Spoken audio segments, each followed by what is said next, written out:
Hello, kamusta na tayo? Kamusta na? This week, kamusta na tayo? Maulan na, no? This week, maulan siya. Simula pa yata nung Monday. Hanggang ngayon, dinig niyo ulan. Sa ibang mga parte ng lugar natin bumabaha. Dati, hindi bumabaha. Okay? Pero ngayon, bumabaha na kasi, hindi yan tungkol sa climate change. Kundi may mga lugar tayo na tinataasan ng lugar.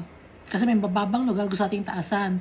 Ngayon, pag tinataasan natin yung lugar natin, may tendency na yung ibang mga lugar na mabababa na hindi nabaha, babahain.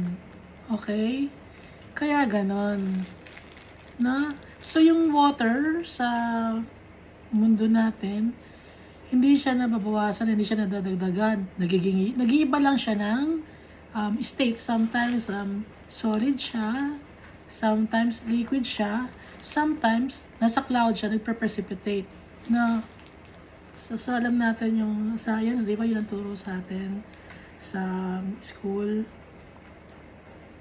So, paikot-ikot lang yung tubig, tubig sa ocean, sa river. Ay, gusto nyo ba malaman Tagalog ng Magkaiba pala ang sea sa ocean. Yung ocean, mas malaki siya kaysa sa sea. Kasi ang Tagalog ng ocean is dagat. Ang Tagalog ng sea is karagatan. Kaya nga, di ba, pag malaki ang dagat, ang tawag natin, Pacific Ocean, Atlantic Ocean, ganon. Pero pag maliit, mas maliit sa ocean, like sea, like Western Philippine Sea, kasi nga, mas maliit siya compared sa ocean. No? Ano ang Tagalog ng waterfall? Sige nga. Isa to tinuturo ko sa pinsan ko mga Tagalog ng mga bodies of water. Waterfall, talon, creek, sapa, river, ilog. Ano ba? Yun lang yata, no? Putek, putek, may parang sapa. Yun lang. Wala natin dagdagan. Wala natin pahirapan sa sarili natin. Yun. Pero ang galing ni Almighty Father, may mga tubig tayo na maalat, dun sa ocean maalat yun, di ba? Tapos yung tubig naman sa river is hindi siya maalat. So, paano kaya nangyayari na nagkakaroon ng division na yung pag nasa dagat ka maalat, para pag nasa river ka hindi na maalat? No, ang galing. Power yun ni Almighty Father. Nang ginawa niya tong mundo. Alam na ni Almighty Father yung function ng mundo natin. Okay? Even the plants and animals, alam niya yung function. Lahat, even the smallest na minute details ng earth, alam niya kung saan manggagaling, saan mapupunta. So, si Almighty Father lang ang may kakayahan na magbago ng earth natin or environment. Tayo lang yung taga-dumi, no? Dumihan natin. Iniiba natin yung state nung, halimbawa, yung rubber tree, ginagawa natin mga goma. Inaiiba lang ng state, pero same pa rin siya. Dito pa rin siya galing sa earth. Okay? Gaya ng mga gamot, naiiba lang siya ng, halimbawa, yung mga halaman, okay? So, pinapurify yun or may mga chemical na nilalagay doon. Pero, doon pa rin galing yun sa nature. Gawa ni Almighty Father. So, yung iba dyan, baka na yun, albularyo, gano'n, mga herbalist na yan. May kasi, may proof yun no? Galing kay Almighty Father yun, yung mga halaman na gamot. May yun, may effect yun sa katawan ng tao. Doon galing lahat ng gamot natin. Hindi lang dinidisclose, syempre, ng mga pharmaceutical company. Siyempre, malaking business yon. Naintindihan niyo ba yun? Tsaka yung mga yung sulfur gan nilalagay na sa mga gamot na pero konti lang naman para ano ng katawan natin, makapatay ng mga bacteria or cancer or something like that. Naintindihan niyo ba 'yan? Sa susunod na natin pag-usapan kasi ang pag-usapan natin ngayon dito kay Moses. Tapos tayo sa chapter 15, yung si Almighty Father gusto niya na hinahanap natin siya. Di ba kayo gusto niyo rin na hinahanap kayo ng mga anak ninyo? Gusto niyo laging makausap yung mga anak ninyo? Ganoon din si Almighty Father. Gusto niya tayong laging kausapin kasi mahal niya tayo. At saka dun sa last time, yung dun sa Exodus chapter 15, nag-umpisa ng magreklamo yung mga tao na hinaharap nila yung water, di ba, nauuhaw sila. So, nagkaroon sila ng water, kaso yung water nga, mapait. So, nilagyan ngayon ng kahoy. May nakuhang kahoy, nakapagpatanggal ng pait yung kahoy. Okay? May component yung kahoy na ma-purify yung tubig. Si Almighty Father ang nagturo sa tao nun para matanggal yung pait. So, up to now, may mga process tayo na ginagawa. Diba, minsan yung uling, para hindi bumaho yung ref, nilalagyan ng uling, ganon, nawawala yung lansa. Diba? So, parang ganon din ang ginawa dun sa water. Pero, iba naman ang process nun, kundi titanggal yung pait ng water kaya nainom ng mga tao. Kasi, yung knowledge galing kay Almighty Father, tinuruan niya yung mga tao. So, lahat ng kailangan natin, nandito na, kasama na natin dito sa Earth. Okay? Pupunta ba kayo ng ibang, ng ibang planeta? Nakapunta na ba kayo ng ibang planeta? Ha? Pupunta pa ba kayo? Nandito na lahat ng kailangan natin. Kung makakapunta man kayo, may nakapunta na ba? Saka na natin pag-usapan yan, ha? May nakapunta na ba na yung ibang planeta? Nakapunta na ba ng Mars? Meron na ba? Ba't hindi bumabalik yung mga tao sa Mars? Kala ko ba maganda ron?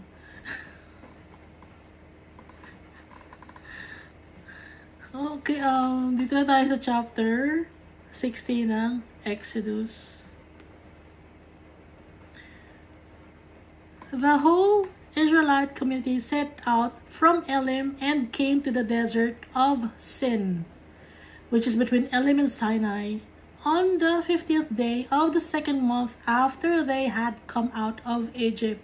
So after nilang galing sa Egypt, yung mga Israelites, sa second month, 15th day, nakarating sila sa Elim and Sinai, sa gitna nun. Desert of Sin. In the desert, the whole community grumbled against Moses and Aaron. Nagreklamo na naman yung mga tao. Di ba noong una nagreklamo yung tao tungkol sa water? Ngayon nagreklamo na naman ang mga tao. The Israelites said to them, "If only we had died by the Lord's hand in Egypt. There were sat around pots of meat and ate all the food we wanted. But you have brought us out into this desert to starve this entire assembly to death." Nagreklamo yung mga tao. Dati, nung nasa Egypt kami, maganda ang buhay namin doon. Magluluto lang kami, may mga meat kami doon. Madali kami, very easy ang buhay namin doon. Convenient para sa amin. Nung nasa Egypt kami. Ngayon, dinala nyo kami dito sa disyerto. Nagreklamo yung mga tao. Dinala nyo na kami sa disyerto. Ano nga na nangyari sa amin? Gutom kami. Mabuti pa namatay na lang kami sa kamay ng Diyos sa Egypt kaysa dito sa nagugutom kami sa disyerto. Itong may implication ito kaya sinulat to sa Bible. ipinapakita dito na noon pa man, nagreklamo ng mga tao, mareklamo ang mga tao, hindi tumusunod kay Almighty Father. Wala silang pananampalataya kay Almighty Father. Simula't simula pa man, hanggang ngayon. Itong Egypt, sinisimbolize ito, yung lumang buhay natin, nung hindi pa tayo nagtitiwala kay Almighty Father. At nung nagtiwala na tayo kay Almighty Father, nawala na tayo sa lumang buhay natin. Nawala na tayo sa Egypt. At ngayong follower na tayo ni Christ, may mga nagrereklamo pa din, okay? Dahil sinisimbolize nga yung Egypt na isang na kasalanan. So, dati, gumagawa tayo ng kasalanan, okay? Dati nung gumagawa kami ng kasalanan, marami ang kinakain. Dati nung nanloloko kami ng tao, nakakakain kami, ang dami naming pera. Dati nung malaki ang tubo namin, nung hindi kami follower ni Christ pero nung nakatuging follower na kami ni Christ, naghirap kami. Ganun ba? Yun kasi ang nangyayari dito sa mga Israelites. Kaya sinulat ito para sa atin. Para malaman natin, ilagay natin yung sarili natin dito sa mga nakasulat sa Bible. Tayo to. Yung tinanggal, tayo ang mga Israelites na galing sa Egypt na sinisimbolize ng kasalanan. Simula nung nagbagong buhay tayo sa tulong ni Jesus Christ sa ni Almighty Father, na iba na syempre ang lifestyle natin. Na iba na ang pakikitungo natin sa tao. Hindi na tayo nakikisali sa mga gulo ng mundong ito, sa mga connection natin na hindi magaganda. Kaya ngayon, nawawalan tayo ng mga supply, ng kung ano-ano mga supply. Okay? Naiintindihan nyo? Gaya dati nung scammer ako, gano'n, kunyari scammer ka, dati nanloloko ako, ang dami naming pera, hindi kami nagugutom, napapag-aral ko yung mga anak ko, nakakabili ako ng magagandang damit, pero ngayon hindi na ako scammer, nagtiwala na ako kay Almighty Father, ganito ba ang mangyayari sa akin? Akala ko ba lalong yayaman ako pag nagtiwala ako kay Almighty Father at sumunod sa Kanya? Ganon ang tao. Kaya, yung ibang mga tao na follower ni Christ, bumabalik sila sa dati nilang gawi. Iniiwan nila si Christ. Bumabalik ulit sila sa Egypt.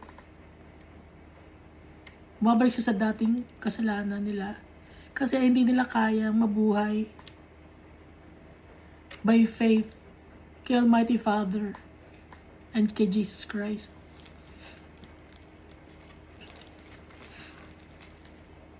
Ituloy natin, Then the Lord said to Moses, I will rain down bread from heaven for you. The people are to go out each day and gather enough for that day. In this way, I will test them and see whether they will follow my instructions. Nag-reply agad si Almighty Father. Mabilis ang reply ni Almighty Father. Kasi alam na niya na magreklamo ang mga anak niya. So, ang reply niya, sabi niya, may solusyon agad si Almighty Father. I will rain down bread from heaven for you. Papadala ko kayo ng tinapay galing sa langit. Tapos, yung mga tao, araw-araw, mamumulot ng pagkain na yun. Pero, itetest ko sila kung yung instruction ko na sasabihin ay gagawin nila o hindi. Sabi ni Almighty Father.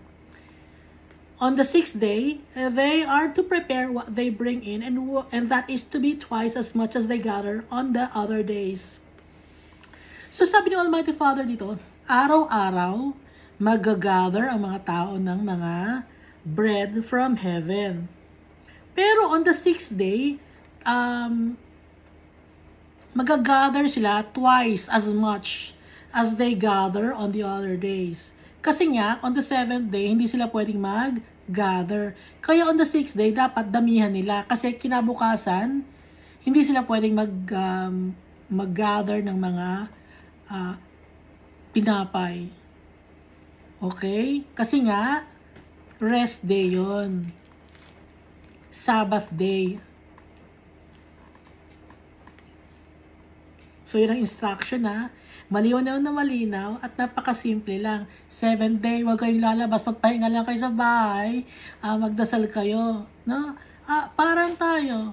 No? Pero ang ginagawa din, araw-araw, sad-sad sa trabaho, ganun. Pero, dahil sa ngayon, follower tayo ni Christ, yung ibang mga tao, kahit Sunday nagtatrabaho, di ba?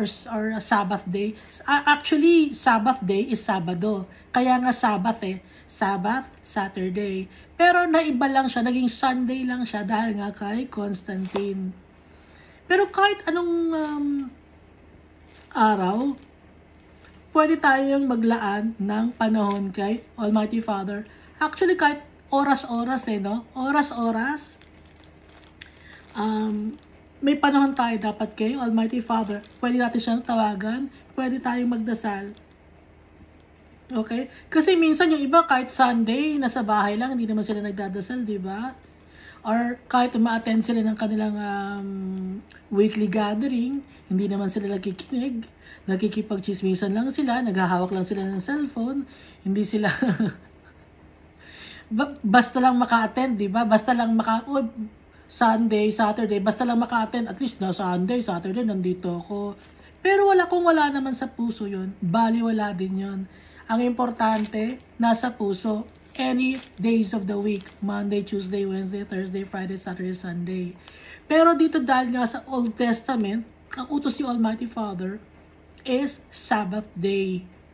Okay?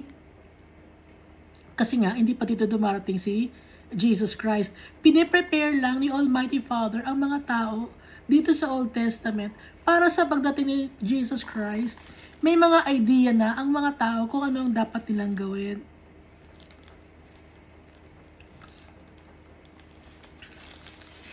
Ituloy natin,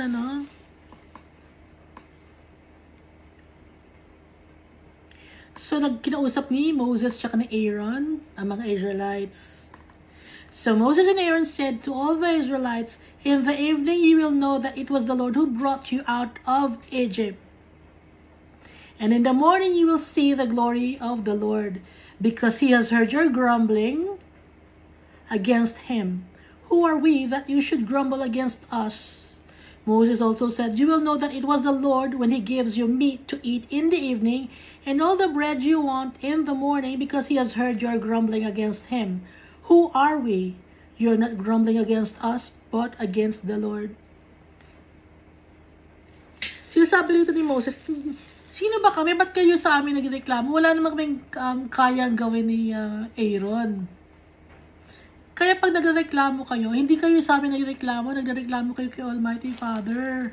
Sabi ni Moses.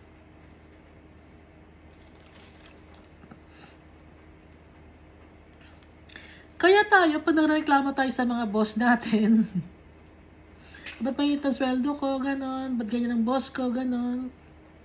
Hindi tayo sa boss natin na nagreklamo kay Almighty Father, kasi si Almighty Father nagbigay sa atin ng blessing para magkaroon ng trabaho.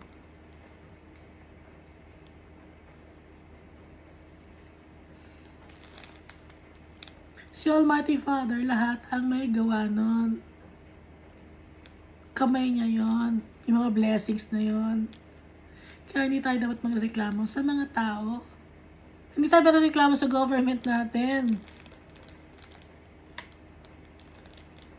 Kasi ang naglagay ng tao sa government natin, will yun ni Almighty Father sa gusto niya man o hindi.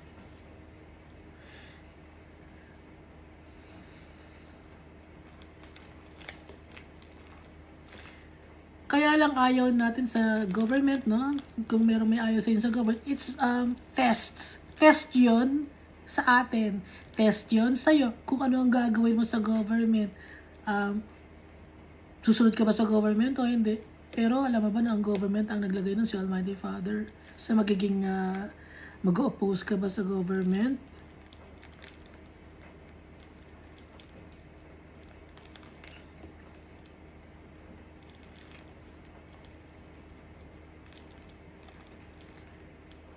Kasi yung government inilagay yun para magkaroon ng order and peace sa kapaligiran. Kahit na communist country, ganon. Gusto nila ng order and peace. Iba lang ang kanilang way. Pero, si Almighty Father, ang gumawa nun, ang naglagay nun, nagtatag nun, kamay niya yon. It is a test for us kung paano tayo mapapurify with those kinds of trials and tribulations. Napakahirap, no? So, hindi lang kayo ang nahihirapan. Lahat ng tao, buong mundo ang nahihirapan. So, wag natin sabihin, ako, hirap na hirap ako. Ako lang nahihirapan sa mundo. Hindi, lahat tayo.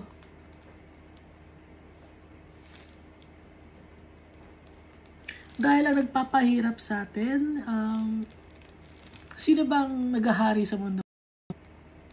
Di ba sabi ng devil, siya ang naghahari nito? Ang bahay ni Almighty Father sa langit, yun ang tunay na bahay natin. Itong lupa, temporary to. Balikan natin sabi ni Moses, sino ba kami para sa amin kayo magreklamo? Ito sabi ni Moses, sa umaga, makikita ninyo ang glory ni Almighty Father. Tapos naman, sa gabi, kakain naman kayo ng meat or ng ibon. Okay? Yun ang sabi ni Moses dito. Meat kasi yung quail. Yung quail, pugo siya. Alam niyo yung pugo, no? Pugo. Yun. Ibon na maliit siya. Hindi lumilipad yung pugo, no? Di ba ganun lang yung pugo? Hindi siya lumilipad. Ano yung kwek-kwek? Di ba yun yung itlog ng pugo? Ayun.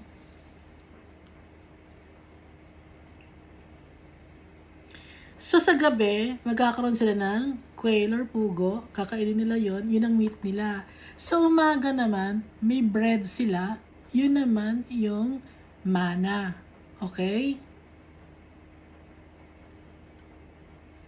Kasi narinig kasi ni Almighty Father. So, si Almighty Father, kung anong hiling natin, ibinibigay niya. Ano bang kailangan mo, anak? Ibinibigay niya. Pero merong kasama yon na test kung susundin mo ba ako, anak? Ibibigay ko sa ito. Pero susundin mo ba ako? Ang madali lang ang instruction ni Almighty Father. Huwag ka lang mag-iipon or huwag ka lang kukuha ng mana pag Sunday or Sabbath day. At huwag mong dadamihan. Kung ano lang ang kaya mong kainin, yun lang ang kukunin mo. Yun lang ang instruction. Napakadali. Tuloy natin. Then Moses told Aaron, say to the entire Israelite community, come before the Lord, for he has heard your grumbling. While Aaron was speaking to the whole Israelite community, they looked toward the desert, and there was the glory of the Lord appearing in the cloud. So sa umaga, may clouds. At sa gabi, may fire. Nandun sa clouds yung glory ni Almighty Father. Doon siya nagtatago. Pag nandun yung clouds, pag umaandar yung clouds, yun ang go signal para sa mga Israelites na umabante o mag-move forward. Kahit yung pillar of fire sa gabi, para ilawan yung mga anak niya, ni Almighty Father, tinang mahal na mahal ni Almighty Father yung mga anak niya, gusto niya may ilaw sa gabi. Pwede naman niya hindi ilawan, di ba? Pero gusto nga niyang alagaan yung mga anak niya, nilalagyan niya ng ilaw sa gabi para hindi madilim. So sa gabi, pag umandar din yung pillar of fire, ibig sabihin, maglalakad din yung mga anak niya, yung mga Israelites. Yung mga Israelites dito, hindi lang to maliit na group, no? Malaki to. Kaya mahaba yung tsaka malapad. Kasi may mga kasama rin sila ng mga animals, yung mga gamit nila na galing sa Egypt na mga naipon nila, yung mga camel nila, yung mga sheep nila, marami silang mga mga hayop, livestock. Kaya mabagal ang lakad nila at mahaba 'yon. Hindi lang 'yun na Gaano ba kahaba? Basta mahaba yung kasi nga madami sila. Okay? May mga bata, matatanda. Pag may mga bata at matanda, di ba mabagal ang lakad? Ganon. Kaya hirap din sila. Pero si Almighty Father, hindi sila gustong mahirapan, kundi gusto silang ialis dun sa lugar na hindi para sa kanila dahil may mas magandang lugar para sa kanila. Kagaya natin, inaalis ni Almighty Father tayo sa lugar nitong lupa na to kasi may mas better na lugar tayo na pupuntahan. At yun ay yung kaharian ni Almighty Father. Na kahit nahihirapan tayo sa mundong ito, diretso lang tayo ng lakad, tingin lang tayo kay Almighty Father. Magkaroon tayo ng pananampalataya sa Kanya. Dahil hindi niya tayo ipapahamak. Dahil yung promise niya still stands up to now.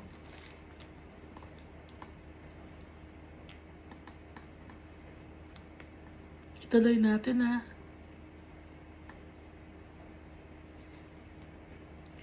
The Lord said to Moses, I have heard the grumbling of the Israelites. Tell them at twilight, you will eat meat, and in the morning you will be filled with bread. Then you will know that I am the Lord your God.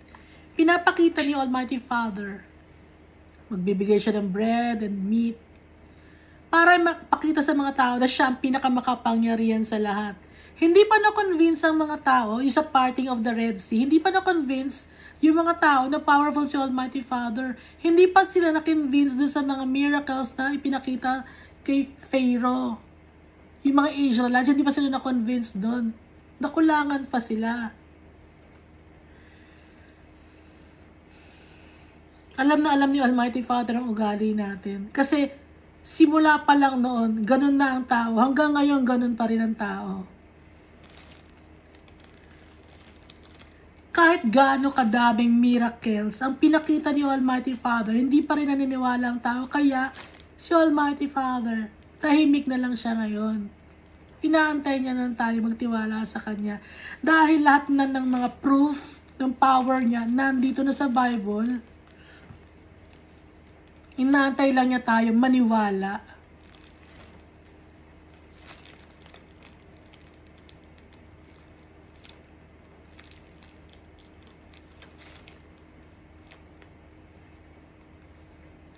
Ituloy natin, ano? That evening, quail came and covered the camp, and in the morning there was a layer of dew around the camp. When the dew was gone, thin flakes like frost on the ground appeared on the desert floor. When the Israelites saw it, they said to each other, "What is it?" For they did not know what it was. So, nakakita sila ng layer of dew. Parang, alam mo yung layer of dew? Parang water na parang basa-basa. Pero, nung nawala yung dew na yon, nakakita sila ng thin flakes na parang, siguro parang Quaker Oats to. Kasi thin flakes na frosted no? Na nasa desert floor nung nawala yung dew. Kaya nagtaka yung mga Israelites, ano kaya ito? Tapos sabi ni Moses, If it is the bread the Lord has given to you for you to eat, this is what the Lord has commanded. Everyone is to gather as much as they need. Take an omer for each person you have in your tent. So, bawat isang tao kukuha ng omer for each person at dadali sa kanyang tent. Yung isang omer, 1/10 yon na isang bushel. No? Yung, ano yung bushel? Bushwelo? Ano ba yung bushel?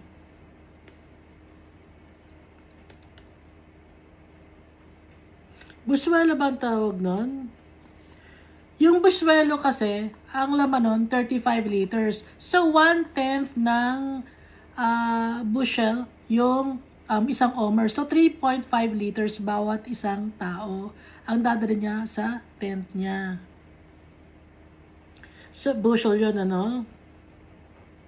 So, 3.5 liters. Madami na yun. Araw-araw, isang tao, kakain ka ng 3.5 liters ng mana.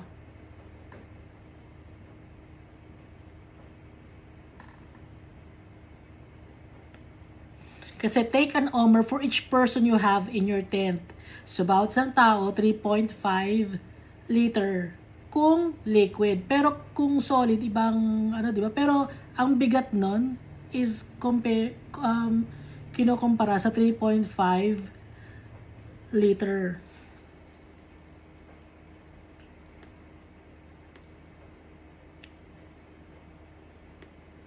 The Israelites did as they were told. Some gathered much, some little. So yung ibang mga tao, konti lang kinuha. Yung iba naman madami. And when they measured it by the omer, the one who gathered much did not have too much, and the one who gathered little did not have too little. Everyone had gathered just as much as they needed. So walang sobra, walang kulang. Tama lang ang nakuha ng mga tao. Okay?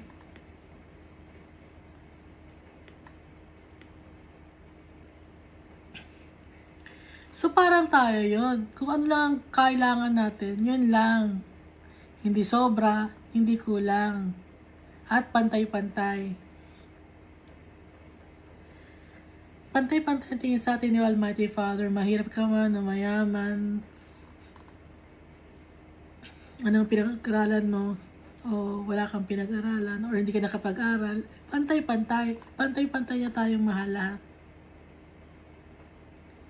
Kaya kahit dito sa pagkain na to, pantay-pantay niya binibigyan ng mga tao. Yung mga nakakuha na madami, hindi masyadong madami nakuha. Yung nakakuha ng konti, hindi masyadong konti yung nakuha. Kundi tama lang, sakto lang. Kasi pantay-pantay tayong mahal ni Almighty Father.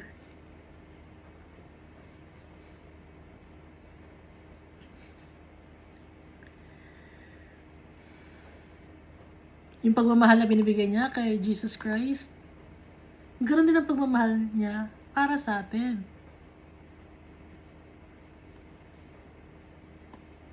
Pantay-pantay.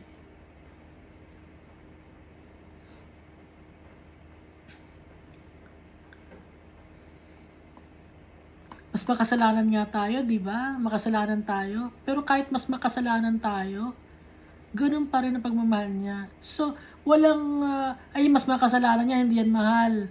Ay, puro mabait yan. Mahal yan, mahal na mahal yan kasi mabait yan. Hindi. Lahat tayo, pantay-pantay.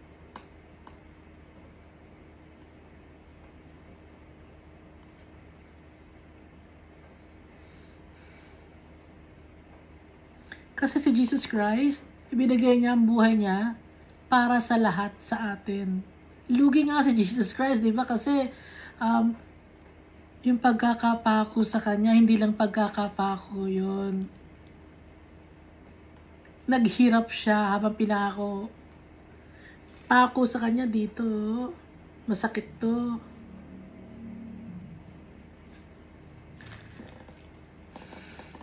At habang nakapako siya,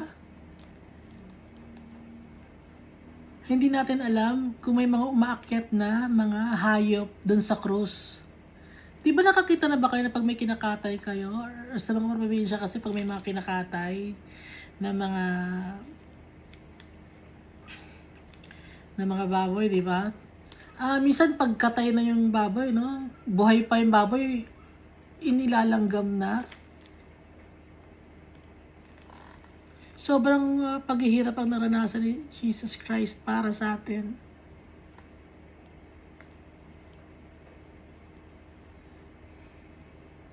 At pag nakapako ka, yun ang pinaka-worst way to die.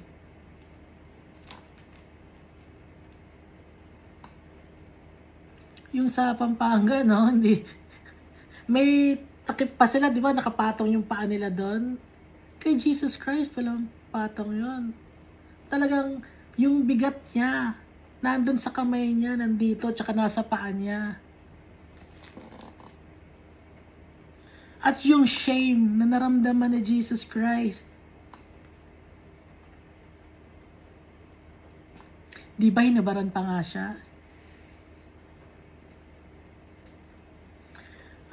Yung damit niya, ginawang sugal. Sinugal pa yung damit niya. Inalipusta pa siya.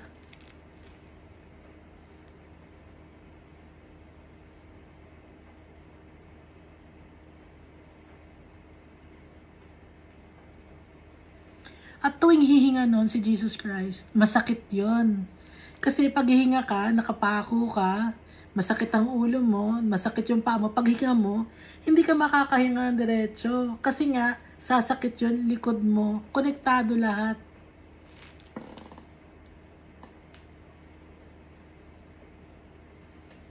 Malaking sakripisyo, hindi lang yung nakikita ninyo sa movie, hindi lang ganon. Hindi pwedeng i-depict sa movie yung nangyari kay Jesus Christ kasi sobrang gory.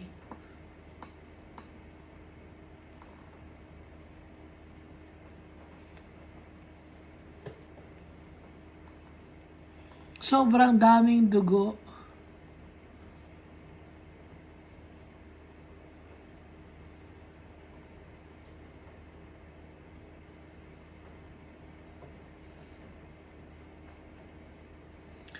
Minsan isipin natin kung paano namatay si Jesus Christ.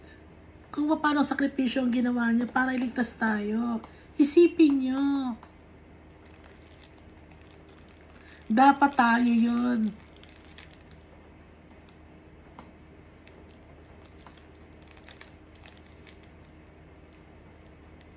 At si Almighty Father, inalaw niya yung kaisa-isa niyang anak na perfect, si Jesus Christ, kaisa-isa niyang anak. Inalaw niya para lang iligtas tayo. So, ibig sabihin, yung pagmamahal ni Almighty Father, ganoon din sa pagmamahal na binibigay niya kay Jesus Christ. Mas sobra pa kasi hindi tayo nahirapan. Si Jesus Christ, mas hirap na hirap.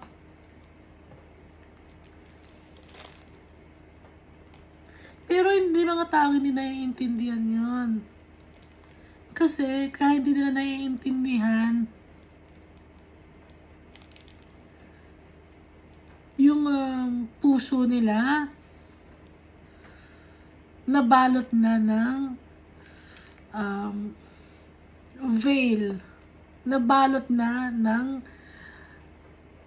or binulag na or binalot na ng tela ng kaaway. Hindi na nila makita.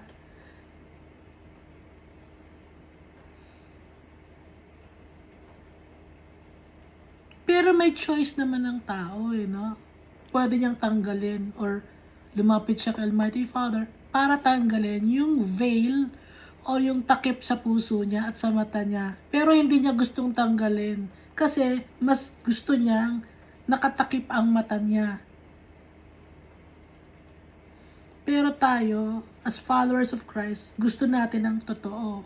Hindi natin gustong takban ng mata natin.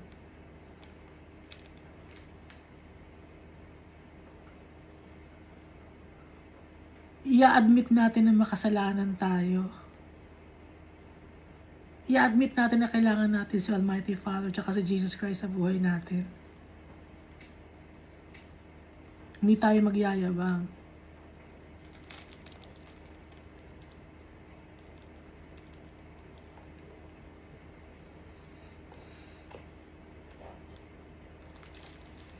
Okay?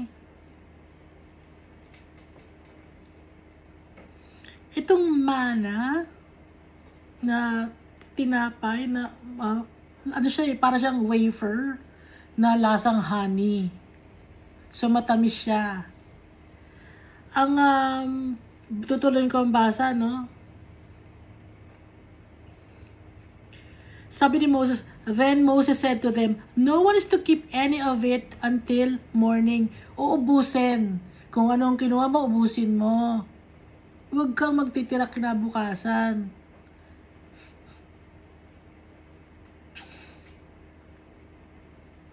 However, some of them paid no attention to Moses. They kept part of it until morning, but it was full of maggots and began to smell. So Moses was angry with them.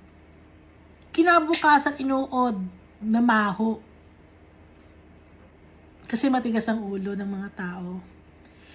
Pagsasabihan na, matigas pa rin ang ulo. Sasabihin mo ng totoo, ayaw maniwala. Hanggang ngayon, ganun pa rin tayo. Pinagsasabihin ng kung anong totoo, ayaw pa rin natin maniwala.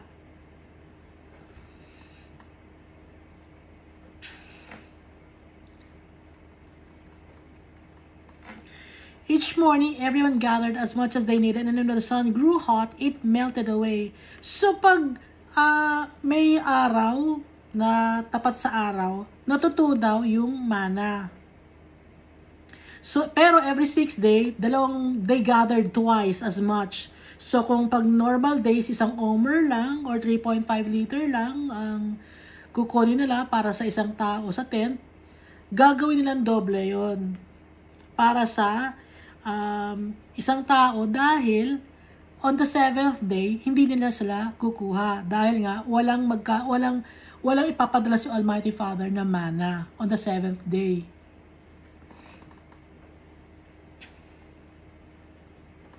And the leaders of the community came and reported this to Moses. He said to them, "This is what the Lord commanded. Tomorrow is to be a day of Sabbath rest, a holy Sabbath to the Lord. So bake what you want to bake and boil what you want to boil. Save whatever is left and kept it until morning." So binabake nila, ginagawa lang parang tinapay, or binaboil nila yung mana. So they saved it until morning as Moses commanded, and it did not stink or get maggots. So nung time na binigyan sila ng instruction na twice as much ang kukunin nila, at saka kasi Sunday or Sabbath day, hindi yun mamumulok at hindi yun babaho. Kaya sabi dito ni Moses, "Eat it today, because today is a Sabbath to the Lord. You will not find any of it on the ground. 6 days you are to gather it, but on the 7th day, the Sabbath day, there will not be any." So, instruction yun, maliwanag na maliwanag. Nevertheless, some of the people went out on the 7th day to gather it, but they found none. Then the Lord said to Moses, "How long will you refuse to keep my commands and my instructions? Bear in mind that the Lord has given you the Sabbath. That is why on the 6th day He gives you bread for 2 days. Everyone is to stay where they are on the 7th day. No one is to go out." So the people rested on the 7th day.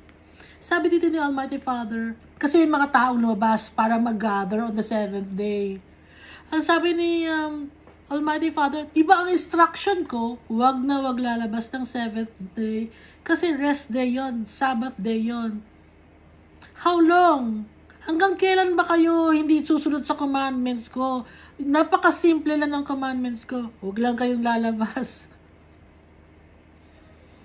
Huwag lang lalabas. Yun ang commandment. Huwag ka lang lumabas. Maniwala ka. Sabbath day to. Magpahinga ka. Lord's day to.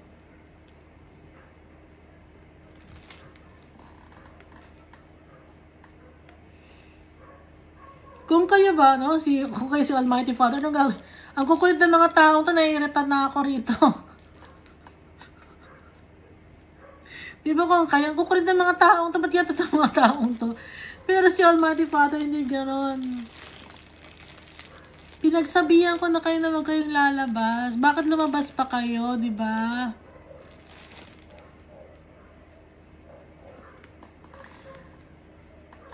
Tuloy natin, no? The people of Israel called the bread manna. It was white like coriander seed and tasted like wafers made with honey.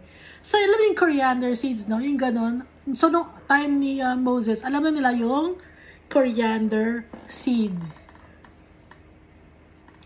Alam na rin na yung coriander seed kasi ginagamit na nila yon. At saka merong medicinal purpose ang coriander seed. Alam nyo yon? Medicinal purpose ang coriander seed.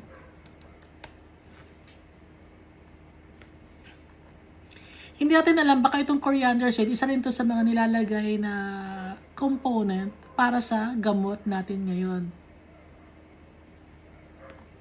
So, ano ba yung coriander seed? Yung coriander seed, excuse me. Nakalagay dito, in foods, coriander is used as a culinary spice and to prevent food poisoning. So, para hindi ka malason, coriander seed. In manufacturing, coriander is used as a flavoring agent in medicines, tobacco, and as a fragrance in cosmetics and soaps. Kasi may mga ibang tao dyan, ay bakit coriander seed? Pseudoscience yan. Kailangan gamot ang gamitin natin. Hindi tayo maniniwala sa mga herbal medicine. Hindi nila alam na yung mga medicine na galing sa mga pharma or binibili na sa mga butika. Yung component nun, syempre is galing sa nature. Galing sa halaman, galing sa bundok. Diba? Yung sa bundok, meron dong mga sulfur, ganon, yung mga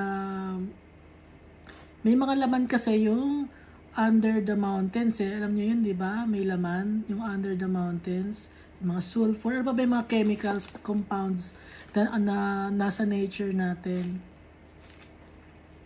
So yung coriander, alam na nila yon kasi nga Dati lang baka nagkaroon sila ng food poisoning. Nakaka-prevent ng food poisoning ang coriander. Tapos hanggang ngayon, ginagamit pa rin yung coriander. Flavoring agent sa medicine, tsaka sa tobacco, tsaka sa mga fragrance. Di ba? Pag may mga sabon, tsaka pabango, amoy coriander ka. Alam ko yung pabango mo, coriander yan. Di ba mabango yung coriander? Nakatikim na ba ka ng coriander? Di ba nilalagay sa pagkain nyo? Pampalasa? At saka yung mana, para siyang wafer. Nakatikim na kayo ng wafer na honey kasi matamis siya. So, carbohydrates yon yung mana. Tapos, yung quail naman is kanilang protein. Moses said, "This is what the Lord has commanded. Take an omer of manna and keep it for the generations to come, so they can see the bread I gave you to eat in the wilderness when I brought you out of Egypt." So Moses said to Aaron, "Take a jar and put an omer of manna in it. Then place it before the Lord to be kept for the generations to come."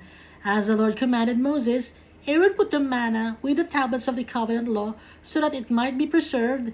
The Israelites ate manna 40 years until they came to a land that was settled. They ate manna until they reached the border of Canaan. An omer is 1/10 of an ephah. So yung manna nilagay sa jar. Tapos proof yon na sinabi ni Almighty Father, proof yon na yung mana, na si Almighty Father ang nag-alis siya kanila sa Egypt. At yung mana na yun ilalagay sa jar, hindi yun mabubulok. Kasi instruction yun ni Almighty Father. Diba yung mana, on the next day nabubulok agad. Ngayon itong mana na to, hindi to mabubulok na nasa jar kasi instruction to ni Almighty Father. So yung mana na yun, ilalagay yun kasama yung tablets of the covenant. So, noong time na to, hindi pa nagagawa yung tablets of the covenant. Binanggit lang dito sa Exodus chapter, what is this? Chapter, ano nga to? 16. Yan. Hindi pa nagagawa dito yung tablet of the covenant.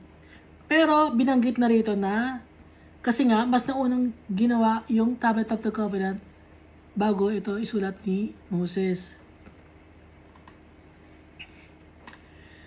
So, yung tablet of the covenant no law, no? At saka tong mana na to, nakalagay ito, tsaka yung staff ni Aaron na nag-flower, di ba yung staff, ano na siya, dried na siya? Kaya ang ginawa ni Almighty Father, pinabloom niya yun. Sa ibang, naman to, sa ibang chapter, no? So, sa isang Ark of the Covenant, doon sa parang square na ganun, pinakita ko na sa inyo yung Ark of the Covenant, no? Ang nakalagay doon is yung manna, yung staff ni Moses na may flowers that bloomed, at saka yung covenant law, tablets of the covenant law. Sinisimbolize yung manna. Ano yung manna? Sinisimbolize yun ng sinisimbolize yun yung bread. Jesus. Tapos yung yung nagbud, yung bloom ng flower, yung staff ni Moses, kahit na dry, yun yung symbolize nun is si Jesus, kahit namatay siya, tabuhay siyang uli. Okay? Tapos, itong Tablet of the Covenant Law, ito yung law na dapat nating ilagay sa puso natin. Ngayon yung Ark of the Covenant, tapos na natin itong basahin itong chapter 16. Yung Ark of the Covenant, yung kinalalagyan ng mana, yung kinalalagyan ng staff ni Moses na there was a flower that bloomed on the staff of Moses. Tapos yung Covenant Law, Tablet of the Covenant Law, yung Ark of the Covenant na yon, pakita ko ulit sa'yo, no?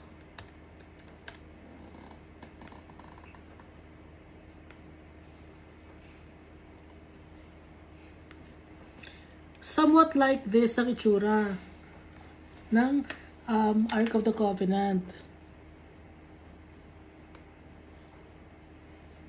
Arko. Parang ganyan ang itsura ng Ark of the Covenant. Diyan nakalagay yung mana. Saan ba? Yung cursor.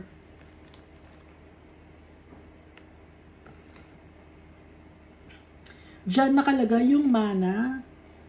Diyan din nakalagay yung Tablet of the Covenant Law, tsaka yung staff ni Moses. Instruction to ni Almighty Father. Ngayon, nawawala itong Ark of the Covenant. Hinayaan ni Almighty Father na hindi makita itong Ark of the Covenant up to now. Kasi, ang gagawin ng tao, sasambay nila tong Ark of the Covenant.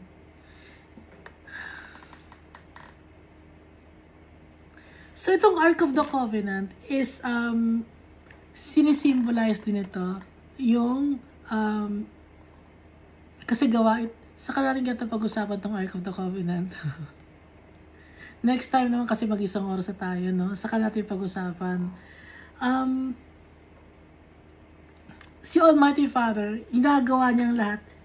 Konektado ito, lahat yon, yung mana, yung Tablet of the Covenant Law, at saka yung nag-flower, at saka yung staff ni Moses na nag-bloom ng flower. Konektado yun kay Jesus Christ.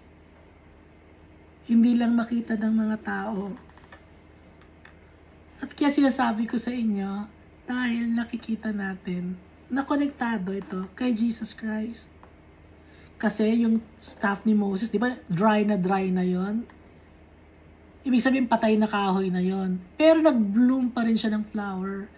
Ibig sabihin, may hope tayo. At ang hope natin, si Jesus Christ, na kahit mamamatay tayo, mabubuhay pa rin tayo. Dahil kay Jesus Christ na nag-save sa atin. At yung mana, siya yung ating bread of life. Si Jesus Christ. Hindi na tayo magugutom. Forever natin sila makakasama sa langit. Yun ang ibig sabihin nito. Ark of the Covenant. At hindi ito nakikita hanggang ngayon nawawala. Dahil hinayaan ni Almighty Father na mawala. Dahil sasambahin ng mga tao to. At ayaw ni Almighty Father na sambahin ng mga tao ang isang kumbaga icon, isang physical thing. Ayaw ni Almighty Father. Kaya hindi niya pinapakita sa mga tao to.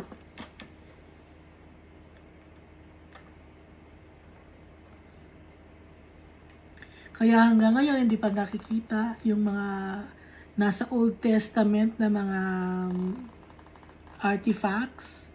Kasi nga sasambay ng mga tao. Ayaw ni Almighty Father. Kahit yung pinaglibigan kay Jesus Christ, hindi pa rin nakikita ng mga tao yun. Hanggang ngayon, ayaw ni Almighty Father. Kasi sasambay ng mga tao. Pupunta ako doon. Sasabihin ng mga tao, pupunta ako doon, sasambayin ko yung lugar na yon. Ayaw ni Almighty Father. Ang gusto ni Almighty Father, sambahin siya.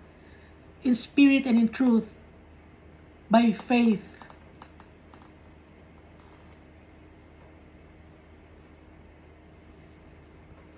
Ang faith, hindi siya nakikita, pero forever siya. If we trust the Almighty Father. At pag yung faith na yon kasama na natin sa Almighty Father, wala na yung faith na yon, ang matitira na lang is love. Kasi kasama na natin, nakikita na natin siya eh. So wala nang faith. At wala na ring hope kasi yung hope na yon kasama na natin siya. Hindi na tayo mag-hope kasi kasama na natin siya. So matitira na lang is love, gaya nga ng sinabi ni Paul sa 1 Corinthians chapter 13. Naiintindihan nyo, no? Itong yung mana. Kaya nakalagay ito sa Bible kasi may ibig sabihin. Hindi lang basta story, kundi may gustong ipasabi sa atin si Almighty Father.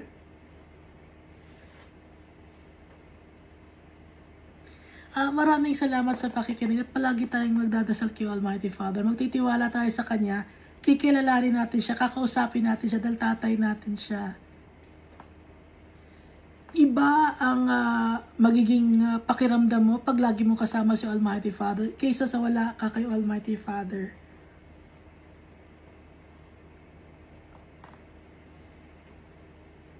Pagkasama natin si Almighty Father, si Jesus Christ at ang Holy Spirit, lumalakas ang loob natin. Nagkakaroon tayo ng hope.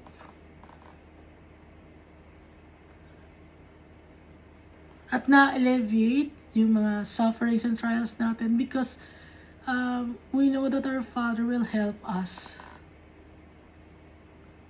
Siya ang pinakamakapangyarihan sa lahat, is powerful. We just have to trust Him fully and give our lives to Him. And let us not forget the sufferings that Christ had to endure so that we may be saved.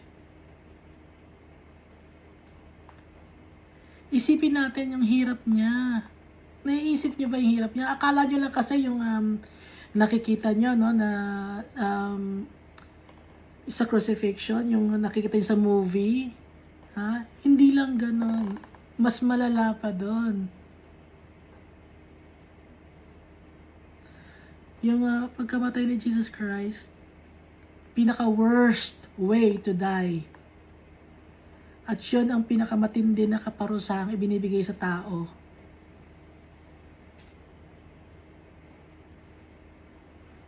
Di ba nga si Barabbas, magnanakaw siya? Yun ang dapat sa kanya, di ba? Pero anong ginawa ng mga tao? Pinalaya nila si Barabbas at si Jesus ang pinalit nila na wala namang kasalanan. Magnanakaw, mga mamamatay tao, mga malalang mga krimen. Walang ginawang krimen si Jesus Christ. Pero gano'n ang nangyari sa Kanya. At inalaw ni Almighty Father yun. Para ipakita sa atin na mahal tayo ni Almighty Father at may hope tayo na mabubuhay tayong muli kung magtitiwala tayo kay Almighty Father tsaka kay Jesus Christ.